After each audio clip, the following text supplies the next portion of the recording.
क्योंकि पिता की संपत्ति यदि प्राप्त हो जाए तो बालक उद्दंडी हो ही जाता है। जो स्वयं करके स्वयं कमा के खाता है वो उद्दंडी नहीं होगा। जाम्बवती का पुत्र सांब इतना सुंदर है कि एक दिन क्या किया इन लोगों ने, सब लोगों ने जाकर संतों को परेशान किया। अरे बाबा जी बताओ क्या आंचे तुमको, ये सवाल जवाब दो बताओ। कल 3 ट्रेन भात खाड़ के आज लगी, परेशान हो गए। एक दिव्य ज्योति प्रकट हुई, दिव्य ज्योति आकर इस भागवत शास्त्र में विराजमान हो गई। साधारण पुस्तक नहीं, इसके अक्षर अक्षर में, शब्द शब्द में स्वयं भगवान श्री राधा कृष्ण विद्यमान है। सबसे पहले आप सभी को रवि नेगी मानला का प्यार भरा नमस्कार।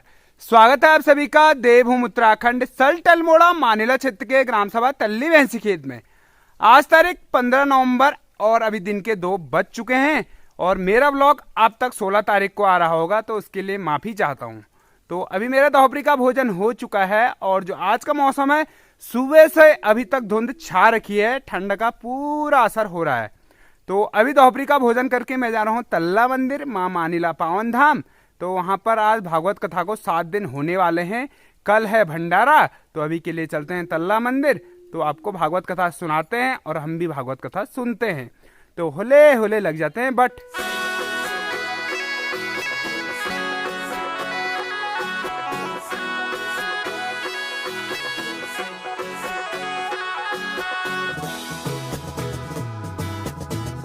अभी मैं पहुंच चुका हूं 15 मिनट में देवी थान तल्ला मंदिर।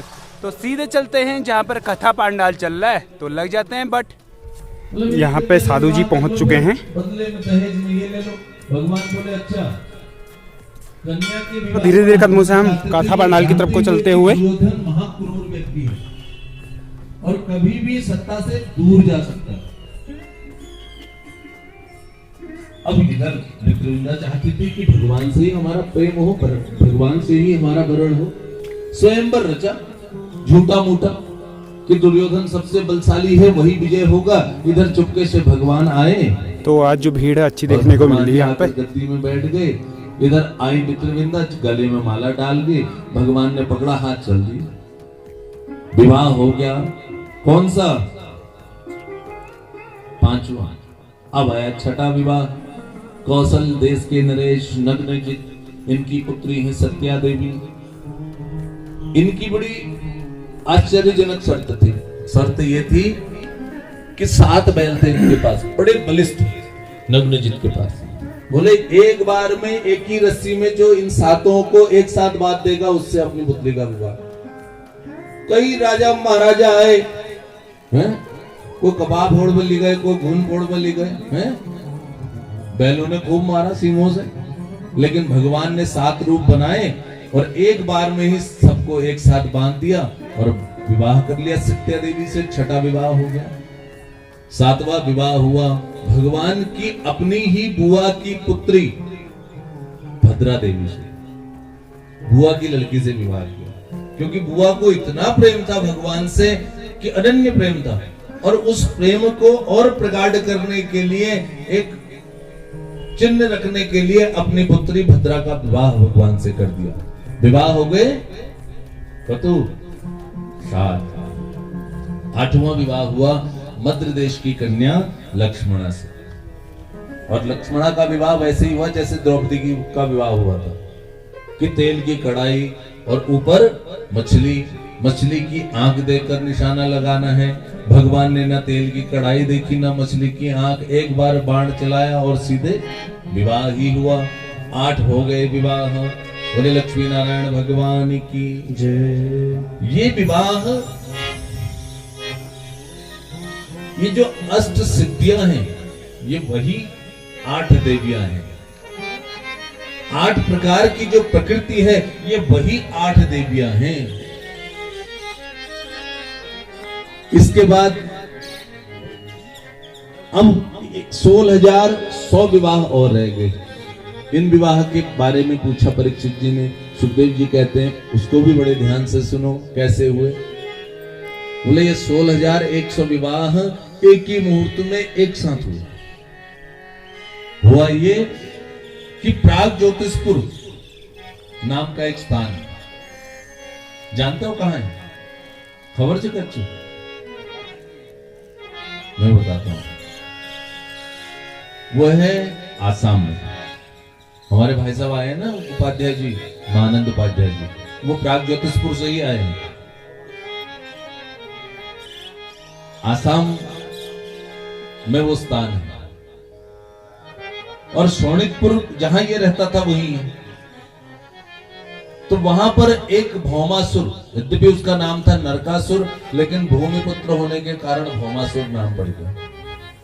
उसने सुना कि भगवान ने कई हजार गोपियों के साथ महाराज किया, उसने कहा हम भी करेंगे, और जहां की राजकुमारी दिखती तुरंत उठा लेते।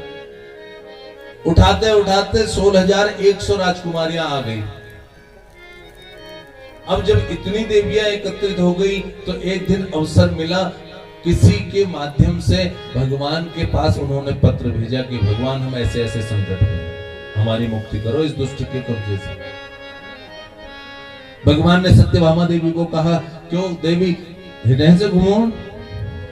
उनको कहती, अरे तू चल चल तो सही, घुमा के लाता हूं। सत्यभामा जी चल दी, दोनों गरुड़ पर बैठकर पहुंचे प्राग ज्योतिषपुर। और जब द्वार पर पहुंचे तो 5 सिरों वाला एक दैत्य, मुर नामक दैत्य, नाम क्या चीज? मुर, युद्ध किया भगवान से। भगवान ने काट दी गर्दन, 5 के 5 सर काट दिए। तो भगवान का नाम पर पड़ गया मुरारी। बोलिए मुरारी भगवान की जय। तो अभी हम पहुंच चुके हैं पहाड़ी रसोई में। ये देखो, आज प्रसाद में हलवा बनेगा। नमस्कार जी, नमस्कार। आज जो प्रसाद है वो हलवा बनेगा, हलवा चाय।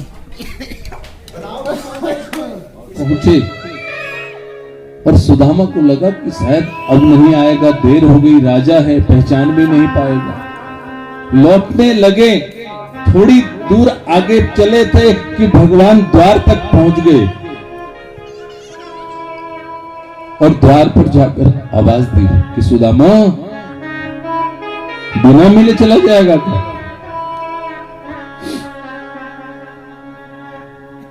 मुड़कर देखा सुदामा ने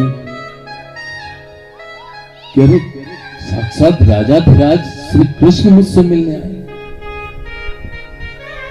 कुछ बोल नहीं पाए सुदामा, एक शब्द नहीं निकल पाया मुख से। भगवान ने कहा, सुदामा आने में बड़ी देर लगा दी भाई तूने। सुदामा जी बोले, तूने बुलाने में देर लगाई कि नहीं है? मैं तो कब का आ जाता अगर तू बुला लेता।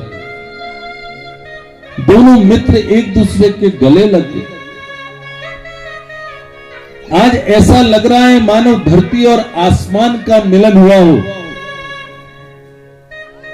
ऐसा अद्भुत प्रेम उमड़ा, इतना अत्यधिक प्रेम था कि दोनों एक दूसरे से बात नहीं कर पा रहे। बस दोनों की आंखों से गंगा जमुना बह रही। हाथ पकड़कर धीरे धीरे भवन के अंदर प्रवेश किया और अपने सिंहासन पर भगवान ने बिठाया सुदामा जी को। सकुचाए हुए, घबराए हुए सुदामा जी भगवान के सिंहासन पर बैठे और भगवान आकर चरणों में सुदामा जी के बैठ गए। चरणों में बैठकर भगवान सुदामा जी के चरणों को दबा रहे हैं, चरणों की सेवा कर रहे हैं। रुक्मिणी आदि देवियां निहाल हो रही हैं कि इस दरबार पर कैसे कैसे लोगों को आते हुए देखा, लेकिन आज यह कैसा अवधूत जिसके चरणों में भगवान स्वयं सेवा कर रहे हैं। हाथ जाते जाते जब चरणों के तलवों पर पहुंचा, सुदामा जी के अनगिनत कांटे चुभे हैं और भगवान अपने दांतों से उन कांटों को निकाल रहे हैं। रुक्मिणी देवी को आदेश दिया कि जाओ देवी, जल लेकर आओ, हमको ब्राह्मण देवता के चरणों का प्रक्षालन करना है, पांव धोने हैं। रुक्मिणी देवी जल लेने दौड़ी। इधर भगवान सुदामा की वो दशा देखकर भगवान की आंखों से ही गंगा और जमुना बह निकली। ऐसे विहाल विवाइन सो, पग कंटक जाल लगे तुम जो। अनेक ऋषि आए, दुर्वासा भी जिनमें शामिल है, भजन करने। द्वारकापुरी समुद्र के तट पर। इधर जितने भी यदुवंशी बालक हैं उद्दंड तो हो ही गए हैं, क्योंकि पिता की संपत्ति यदि प्राप्त हो जाए तो बालक उद्दंडी हो ही जाता है। जो स्वयं करके स्वयं कमा के खाता है वो उद्दंडी नहीं होगा, जो मेहनत करके पाता है। जिसको फ्री फंड का मिलेगा वो महा उद्दंडी हो जाता है। इनको भी यही था हिसाब किताब।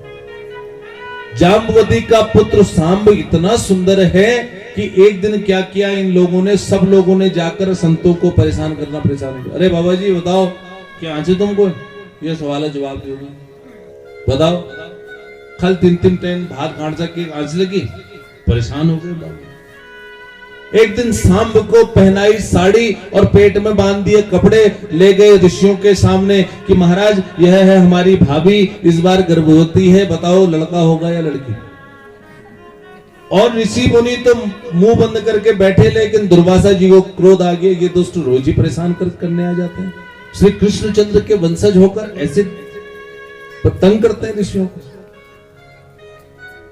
ओह, अब तो बात ये हुई कि दुर्वासा जी ने क्रोध में कहा कि इसका ना पुत्र होगा ना पुत्री, इसके गर्भ से मूसल उत्पन्न होगा जो सभी यदुवंशियों का नाश करेगा। भय के मारे कांपने लगे बच्चे, दौड़ते हुए वापस घर आए महाराज उग्रसेन के पास। महाराज सब गड़बड़ हो गया, चौपट हो गया, हिसाब किताब, ऐसी ऐसी गलती हो गई हमसे, अब क्या करें। कपड़ा खोला गया पेट से तो सही में मूसल निकली। महाराज ने पिछवाई और समुद्र में जाकर फेंक दी। एक टुकड़ा ज्यादा बचा था वो भी समुद्र में फेंक दिया। जो वह फेंका हुआ वह लौह चूर्ण था वो वापस आकर समुद्र के तट पर ऐरका नाम की घास बन गई, कांटेदार कटीली घास। और जो वह टुकड़ा था उसको एक मछली ने निगल लिया था, उसी टुकड़े को एक व्याध ने ले लिया था मछली में लेकर। अब इधर महाराज उद्धव जी को भगवान ने बुलाया। महाराज उद्धव जी को बुलाया भगवान ने। भगवान ने कहा कि आओ, और अब हमारा लीला संवरण का समय हो चुका है। यह लीला संवरण करके हम जाएंगे और हमारे इस भागवत रूपी धर्म को तुमको संसार में पहुंचाना है, जगह जगह तक लेकर जाना है। अनेक अद्भुत अद्भुत प्रसंग थे हैं और बस कहने का ही समय नहीं है। उद्धव जी बड़े उदास हुए, बोले प्रभु यदि आप चले जाएंगे तो क्या होगा। बोले ऐसी कोई समस्या नहीं आएगी, हम केवल इस शरीर से जाएंगे लेकिन इस धराधाम पर हम नित्य रहेंगे। नैमित्तिक अंगूठे पर बाण लगा, जब वह देखने आया कि हिरण को बाण लगा तो यहां देखा भगवान को बाण लगा। हाथ जोड़कर भगवान से समायाचना कर। भगवान बोले बिल्कुल मत डरो, ये सब हमारी लीला थी। तब हमने तुमको छुपकर बाण मारा था, तुम बाली थे, आज तुमने हमको छुपकर बाण मार दिया, हिसाब किताब हमारा बराबर हो गया, अब तुम प्रसन्न होकर जाओ। इधर उद्धव जी को कहा कि प्रसन्न होकर तुम निकलो बद्रीनाथ की तरफ, मैत्रेय मुनि से मुलाकात करो। अपने प्रिय विदुर जी को हम कुछ नहीं दे पाए थे, उनको कहना भागवत धर्म का उपदेश उनको करेंगे। और भगवान अपने धाम जाने को तुरंत तैयार हुए।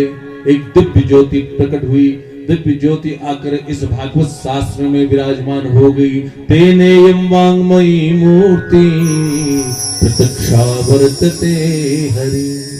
यह साधारण पुस्तक नहीं, इसके अक्षर अक्षर में, शब्द शब्द में स्वयं भगवान श्री राधा कृष्ण विद्यमान है। बोले भागवत भगवान की जय।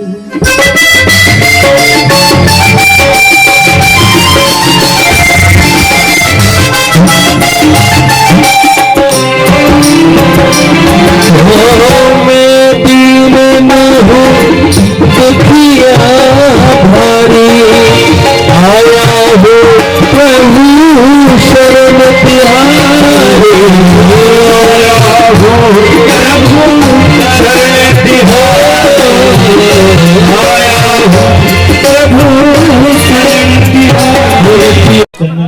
अभी यहाँ पे प्रसाद वितरण हो रहा है और साथ में है चाय।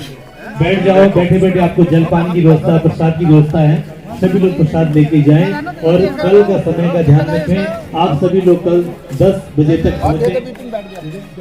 तो अभी कथा संपन्न हो चुकी है, सब अपने अपने घरों को जा रहे हैं।